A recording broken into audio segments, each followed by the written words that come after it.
Welcome to learn with Reena miss. നമ്മൾ ഇന്ന് discuss ചെയ്യുന്നത് ഫ്രിക്ഷൻ ആണ്. നമ്മൾ ഫോഴ്സ് എന്ന ചാപ്റ്ററിൽ 2 വീഡിയോസ് മിസ് അപ്ലോഡ് ചെയ്തിട്ടുണ്ട്. എല്ലാവരും കാണുക. നിങ്ങൾ പഠിച്ചിട്ടുണ്ടാവുമെന്ന് ഞാൻ വിചാരിക്കുന്നു. കോണ്ടാക്ട് ഫോഴ്സും നോൺ കോണ്ടാക്ട് ഫോഴ്സും ആണ് മിസ് കഴിഞ്ഞ ക്ലാസ്സിൽ നിങ്ങളെ പഠിപ്പിച്ചത്. Today we are going to discuss about frictional force.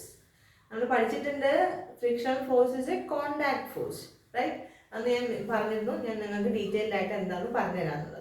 അപ്പോൾ നമുക്ക് വളരെ പെട്ടെന്ന് തന്നെ ടെക്സ്റ്റ് ഒന്ന് വായിക്കാം മിസ്. എന്തൊക്കെയാണ് ടെക്സ്റ്റിൽ പറഞ്ഞിരിക്കുന്നത് നമുക്ക് നോക്കാം. എന്നിട്ട് ഞാൻ ഡീറ്റെയിൽ ആയിട്ട് നിങ്ങൾക്ക് പറഞ്ഞുതരാം, റൈറ്റ്? ടെക്സ്റ്റ് ബുക്കൊക്കെ എടുത്ത് വെച്ചോളൂ എല്ലാവരും. ഇത് നോക്കുക മിസ് വായിക്കുന്നത്. Did you notice the figure? എന്താണ് ആ ഫിഗറിലുള്ളത്? ഫിഗർ 7.4 ആണ്, റൈറ്റ്? ഫിഗർ 7.4 കണ്ടോ നിങ്ങൾ? 7.4 എന്ന ഫിഗർ. എന്താണ് അതിൽ പറഞ്ഞിരിക്കുന്നത് നോക്കൂ. Why do we lubricate the axle of a bicycle with wheel with oil? നിങ്ങൾ എന്തിനാണ് കണ്ടോ, why do we lubricate the axle of a bicycle wheel with oil? നിങ്ങൾ എന്തിനാണ് ഒരു ബൈസിക്കിളിൻ്റെ axle of the bicycle wheel with oil, ഇതാണ് എൻ്റെ axle അല്ലേ? ഇവിടെ നിങ്ങൾ എന്തിനാണ് ഓയിൽ ചെയ്യുന്നത്, ലൂബ്രിക്കേറ്റ് ചെയ്യുന്നത്? Roll a metal sphere or a rubber ball on a level ground. ഇതൊരു ക്വസ്റ്റ്യൻ ആണ് കേട്ടോ. അവിടെ നിൽക്കട്ടെ, ഞാൻ പറയാം, അതിൻ്റെ ആൻസർ പറയാം. നമ്മൾ ആദ്യം ടെക്സ്റ്റ് ഒന്ന് വായിക്കുകയാണ്. Roll a metal sphere or a rubber ball on a level ground. നിങ്ങളോട് ഒരു ലെവൽ ഗ്രൗണ്ടിൽ എന്താണ് മൂവ് ചെയ്യിക്കാൻ പറഞ്ഞത്? ഒരു മെറ്റൽ സ്ഫിയറോ അല്ലെങ്കിൽ ഒരു റബ്ബർ ബോളോ ഒന്ന് മൂവ് ചെയ്യിക്കുക, ഒരു ഉരുട്ടുക. What happen to its motion? What may be the reason? 2 question ആയിട്ടോ. Discuss and write down your inferences in the science diary. First question എന്തായിരുന്നു? Why do we lubricate the axle of the bicycle wheel? എന്തിനാണ് നിങ്ങൾ lubricate ചെയ്യുന്നത്? നിങ്ങൾ എല്ലാവരും എണ്ണിടാറുണ്ട് അല്ലേ? Bicycle വീലിൽ മാത്രമല്ല, നിങ്ങൾ തയ്യൽ മെഷീൻ്റെ വീലിൽ നമ്മൾ ചെയ്യാറുണ്ട് അല്ലേ? ചവിട്ടുന്ന സാധനങ്ങളിലൊക്കെ നമ്മൾ ലൂബ്രിക്കേറ്റ് ചെയ്യാറുണ്ട്, അല്ലെങ്കിൽ നമ്മൾ ഓയിൽ ചെയ്യാറുണ്ട്. എന്തിനാണ്? നിങ്ങൾക്കറിയാം, ഈസി ആയിട്ട് അത് ചവിട്ടി പോകാൻ വേണ്ടിയിട്ടാണ് അല്ലേ? അപ്പോൾ നമുക്ക് മനസ്സിലാവുന്നൊരു കാര്യമുണ്ട്. എന്താണത്? നിങ്ങൾ ലൂബ്രിക്കേറ്റ് ചെയ്തിട്ടില്ലെങ്കിൽ നിങ്ങൾക്കത് ചവിട്ടാൻ കുറച്ച് ബുദ്ധിമുട്ടുണ്ട് അല്ലേ? എന്തുകൊണ്ടായിരിക്കാം അങ്ങനെ? ലൂബ്രിക്കേറ്റ് ചെയ്യുമ്പോൾ ഈസി ആയിട്ട് ചവിട്ടാൻ പറ്റുന്നു, ലൂബ്രിക്കേറ്റ് ചെയ്യാത്തപ്പോൾ നമുക്ക് കുറച്ച് ബുദ്ധിമുട്ട് തോന്നുന്നു അല്ലേ? നമുക്ക് നോക്കാം എന്താണെന്ന് കാരണം. ഇനി അടുത്ത ക്വസ്റ്റ്യൻ എന്താ നമ്മൾ പറഞ്ഞത്?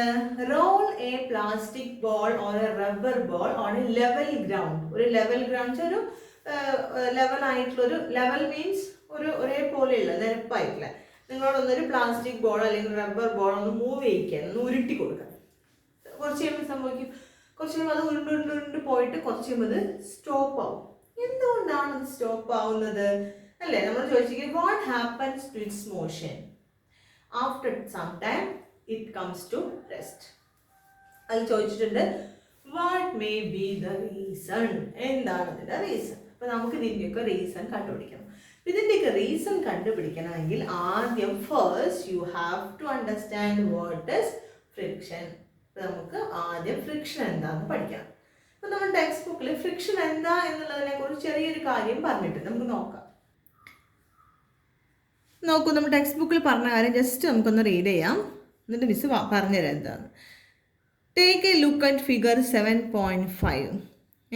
7.5 കണ്ടോ? ഒരു ഫിഗർ. ഞാൻ ആദ്യം വിചാരിച്ചത് പെട്ടെന്ന് നമുക്ക് കാണുമ്പോൾ മനസ്സിലാവുന്ന എന്താണ്, ഇവിടെ ഒരു ബലൂൺ എന്തോ ഇങ്ങനെ കെട്ടിട്ടിരിക്കുക തോന്നും. നോട്ട്, അങ്ങനെയല്ല, ഇത് ചെറിയൊരു പോർഷൻ ഇത് വലുതാക്കി കാണിച്ചിരിക്കുകയാണ് കേട്ടോ. ഇപ്പം നോക്കൂ. Which shows a book placed on a table. ഒരു ബുക്ക് ഒരു ടേബിളിൽ പ്ലേസ് ചെയ്തിരിക്കുന്നു അല്ലേ? Tilt the table a little. നിങ്ങളോട് ആ ടേബിൾ അല്പം ചരിക്കാനാണ് പറയുന്നത്, ടിൽറ്റ് ചെയ്യാം. Does the book move? Yes. Try to tilt the table a little more. കുറച്ചും കൂടെ ചരിക്കാം. What do you observe now? Book കുറച്ചുകൂടെ ഫാസ്റ്റായിട്ട് മൂവ് ചെയ്യും അല്ലേ? Why didn't the book move on tilting table first? അപ്പോൾ ആദ്യം ടിൽറ്റ് ചെയ്തപ്പോൾ ആ ബുക്ക് ഒരു നന്നായി അങ്ങ് മൂവ് ചെയ്യാതിരുന്നതിൻ്റെ റീസൺ എന്താണെന്നാണ് ചോദിച്ചത്. From the figure identify the peculiarity of the surfaces of the table and the book that come into contact. Write down your inferences in the science diary. അപ്പോൾ നമ്മളോട് എന്താ പറഞ്ഞിരിക്കുന്നത്? അതായത് നോക്കിയിട്ട് സയൻസ് ഡയറിയിൽ നിങ്ങളോട് എഴുതാനാണ്. മിസ് പറഞ്ഞുതരാം എന്തൊക്കെയാണ് എഴുതേണ്ടതെന്നുള്ളത്. having noticed a large number of microscopic mounds and pits on their surfaces. When these two surfaces are in contact with each other, they get interlocked. When we try to move a body by applying a force parallel to their surfaces, an opposing force is experienced. അപ്പോൾ നമുക്ക് എന്താണ് friction എന്ന് miss detail ആയിട്ട് നിങ്ങൾക്ക് പറഞ്ഞുതരാം. ഇവിടെ നമുക്ക് miss രണ്ട് സർഫസുകൾ വരച്ചിട്ടുണ്ട്. ഇത് ബുക്കിന്റെ സർഫസ് ആണ്. സർഫസ് എന്ന് പറഞ്ഞെങ്കിൽ ബുക്ക് ടേബിളിന്റെ പുറത്ത് വെച്ചിരിക്കല്ലേ, book is placed on the table. അപ്പോൾ ആ ടേബിളുമായിട്ട് ടച്ച് ചെയ്യുന്ന പോർഷനെ നമ്മൾ കാണില്ല. ഇത് മൈക്രോസ്കോപ്പിക് ആയിട്ട് നോക്കിയാൽ മാത്രമേ നമുക്ക് ഇങ്ങനെ ഒരു സർഫസ് ബുക്കിന് കാണാൻ പറ്റൂ. നമ്മൾ കാണുമ്പോൾ അത് വളരെ സ്മൂത്ത് ആയിട്ടുള്ള സർഫസ് ആണ് അല്ലേ. ബട്ട് ഒരു ബോഡിയുടെയും സർഫസ് നിങ്ങൾ എത്ര പോളിഷ് ചെയ്ത് കഴിഞ്ഞാലും, പോളിഷ് ചെയ്യുമ്പോൾ സർഫസ് ഇത്രയും ഉണ്ടാവില്ല, പക്ഷെ എത്ര സർഫസ് ചെയ്ത് കഴിഞ്ഞാലും എന്തുണ്ടാവും? There are so many mountains and Pitt's. അതായത് ബോഡിയുടെ സർഫസ് ഇറഗുലർ ആയിരിക്കാം. ഇറഗുലർ എന്ന് പറഞ്ഞാൽ ഒരേപോലെ വരണമെന്നില്ല. അപ്പോൾ നമ്മൾ അതിനെ പറയുന്ന പേര് ഇറഗുലർ ആയിരിക്കാം. ഇറഗുലർ സർഫസസ് ആയിരിക്കാം. പോളിഷ്ഡ് ബോഡി ആണെങ്കിലും നോട്ട് പോളിഷ്ഡ് ആയിട്ടുള്ള ബോഡീസ് ആണെങ്കിലും ദർ സർഫസസ് ഇറഗുലർ സർഫസസ് ആയിരിക്കും. അപ്പോൾ ഇവിടെ ഞാൻ ബുക്കിൻ്റെ ഒരു സർഫസാണ് വരച്ചത്. ഇത് ടേബിളിൻ്റെ ഒരു സർഫസാണ്. അപ്പോൾ ഈ ബുക്ക് ഈ ടേബിളിൻ്റെ പുറത്ത് വെക്കുന്ന സമയത്ത് എന്താ സംഭവിക്കുകയെന്നറിയോ? മിസ് പറഞ്ഞു എത്ര പോളിഷ്ഡ് സർഫസ് ആണെങ്കിലും അവിടെ എന്തുണ്ടാവും? There are so many mountains and Pitt's. അതായത് എന്താ മലയാളത്തിൽ പറഞ്ഞാൽ ധാരാളം കുണ്ടും കുഴിയും ഉണ്ടാവും. എത്ര പോളിഷ്ഡ് സർഫസ് നമ്മൾ മൈക്രോസ്കോപ്പിലൂടെ നോക്കിയാലും അവിടെ ധാരാളം കുണ്ടും കുഴിയും ഉള്ളതായിട്ട് നമുക്ക് കാണാൻ പറ്റും. അപ്പം അതിന് മൗണ്ടെയിൻസ് ആൻഡ് പിറ്റ്സ് എന്നാണ് പറയാ. മൗണ്ടെയിൻസ് എന്നത് ഇങ്ങനെ ഉയർന്നു നിൽക്കുന്ന പോർഷൻ നമ്മൾ പറയുന്ന പേരാണെന്ത്? മൗണ്ടെയിൻസ്. ഈ താഴ്ന്നു നിൽക്കുന്ന പോർഷൻ നമ്മൾ പറയുന്ന പേരാണെന്ത്? പിറ്റ്സ്. ഈ രണ്ട് സർഫസിലുണ്ടാവും. അതായത് കോണ്ടാക്റ്റിൽ വരുന്ന രണ്ട്, ഏത് ബോഡി കോണ്ടാക്റ്റിൽ വന്നാലും അവർ കോണ്ടാക്ട് ചെയ്യുന്ന സർഫസിലൊക്കെ എന്തുണ്ടാവും? There are so many mountains and Pitt's. ഇങ്ങനെ അത് ഒരു ടേബിളിന്റെ പുറത്ത് ബുക്ക് ഇരിക്കുമ്പോൾ നോ പ്രോബ്ലം. എന്തുകൊണ്ടാണ് ഇരിക്കാൻ പറ്റുന്നത്? ഈ മൗണ്ടെയിൻസ് ആൻഡ് പിറ്റ്സും ഈ മൗണ്ടെയിൻസ് ആൻഡ് പിറ്റ്സും, അതായത് ഈ പിറ്റിലേക്ക് ഉണ്ടോ, ഇത് രണ്ടും തമ്മിൽ എന്ത് വരും? അവിടെ ഒരു ഇന്റർലോക്കിംഗ്, ഇങ്ങനെ ഒരു ഇന്റർലോക്കിംഗ് വരും. മനസ്സിലായോ? അപ്പം ഇങ്ങനെ ഒരു ഇന്റർലോക്കിംഗ് വന്നു കഴിഞ്ഞാൽ അവരുടെ മൂവ്മെന്റിനെ അത് എന്ത് ചെയ്യും? ഓപ്പോസ് ചെയ്യും. ബുക്ക് അങ്ങനെ സ്മൂത്ത് ആയിട്ട് നമ്മളവിടെ വെച്ച് കഴിഞ്ഞാൽ അവിടെ ഇരിക്കും. ഈ ബുക്ക് നിങ്ങൾ മൂവ് ചെയ്യുകയാണെങ്കിലോ, ഇപ്പം നമ്മൾ നേരത്തെ ഒരു ഇപ്പം നമ്മൾ ടിൽറ്റ് ചെയ്തു അല്ലെ, ടേബിൾ ജസ്റ്റ് ഒന്ന് ചെരിച്ചപ്പോൾ ബുക്ക് മൂവ് ചെയ്തില്ല, അവിടെ തന്നെ ഇരുന്നു. കാരണം ഈ മൗണ്ടെയിൻസ് ആൻഡ് പിറ്റ്സ് തമ്മിൽ ഇന്റർലോക്കിംഗ് കുറച്ച് സ്ട്രോങ് ആണ്. അപ്പം അതുകൊണ്ട് അവിടെ ഇരുന്നു. നിങ്ങൾ നല്ലോണം ചരിച്ചപ്പോൾ ആ ബുക്ക് അങ്ങ് പോയി. എന്താ സംഭവിക്കുന്നത്? അവിടെ നിങ്ങൾ നല്ലോണം ചരിക്കുന്ന സമയത്ത് ബുക്ക് അവിടെ ആ ഇന്റർലോക്കിംഗ് ഭേദിച്ച്, അതായത് കട്ട് ചെയ്തിട്ട് അങ്ങ് മൂവ് ചെയ്യാൻ തുടങ്ങി. മനസ്സിലായോ? ഇന്റർലോക്കിങ്ങിന്റെ മുകളിലൂടെ അവിടെ മൂവ് ചെയ്യാൻ തുടങ്ങി. ഇപ്പം നിങ്ങളൊരു നേരത്തെ ഒരു കാര്യം പറഞ്ഞു, ഒരു പന്തിൽ ഒരു ball, rubber ball or steel ball move ചെയ്യിക്കുക, ഒരു സർഫസിൽ മൂവ് ചെയ്യിച്ച് കഴിഞ്ഞാൽ കുറേ കഴിയുമ്പോൾ എന്ത് സംഭവിക്കാം? ബോളിന്റെ മോഷൻ സ്റ്റോപ്പ് ആവും അല്ലേ? ഇപ്പം ഏത് ബോഡി ആണെങ്കിലും പരസ്പരം കോണ്ടാക്റ്റിൽ വരുന്ന സമയത്ത് അവിടെ എന്ത് വരും?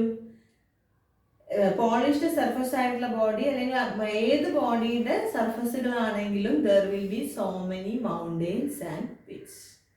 ഈ മൗണ്ടെയിൻസും പിറ്റ്സും തമ്മിലുള്ള ഇന്റർലോക്കിംഗ് വരുന്നത് കൊണ്ട് ബുക്കിന് ടേബിളിന്റെ മുകളിലൂടെ ഈസി ആയിട്ട് അങ്ങ് മൂവ് ചെയ്യാൻ സാധ്യമല്ല. Now it is not easy to move the book because there will be a force that opposes the movement of the book. ഏതാണ് ദാറ്റ് ഓപ്പോസസ് എന്ന് പറയുന്നത്? ഇവിടെ മൗണ്ടെയിൻസും പിറ്റ്സും നമ്മൾ ഇന്റർലോക്ക് ചെയ്തിരിക്കുകയല്ലേ. ആ ഇന്റർലോക്ക് ചെയ്തിരിക്കുന്ന ഫോഴ്സ് എന്ന് പറയുന്നത് ബുക്കിനെ ഈസി ആയിട്ട് അങ്ങ് മൂവ് ചെയ്യാൻ does not permit, അനുവദിക്കില്ല. മനസ്സിലായോ? അപ്പോൾ when two bodies come to contact with each other, their surfaces are irregular and or their surfaces have so many mountains and pits.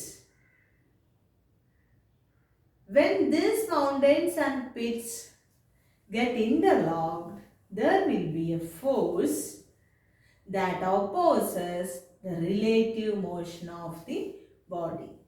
ആ ബോഡിയുടെ റിലേറ്റീവ് മോഷനെ ഓപ്പോസ് ചെയ്യുന്ന ഒരു ഫോഴ്സ് അവിടെ എക്സ്പീരിയൻസ് ചെയ്യും.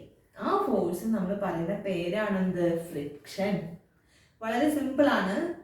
നമ്മൾ എന്താണ് കാര്യമെന്ന് മനസ്സിലാക്കുമ്പോൾ ചെറിയ ബുദ്ധിമുട്ട് വരും, അത്രയേ ഉള്ളൂ. ഫ്രിക്ഷൻ എന്ന് നിങ്ങൾ എന്താ മനസ്സിലാക്കേണ്ടത്?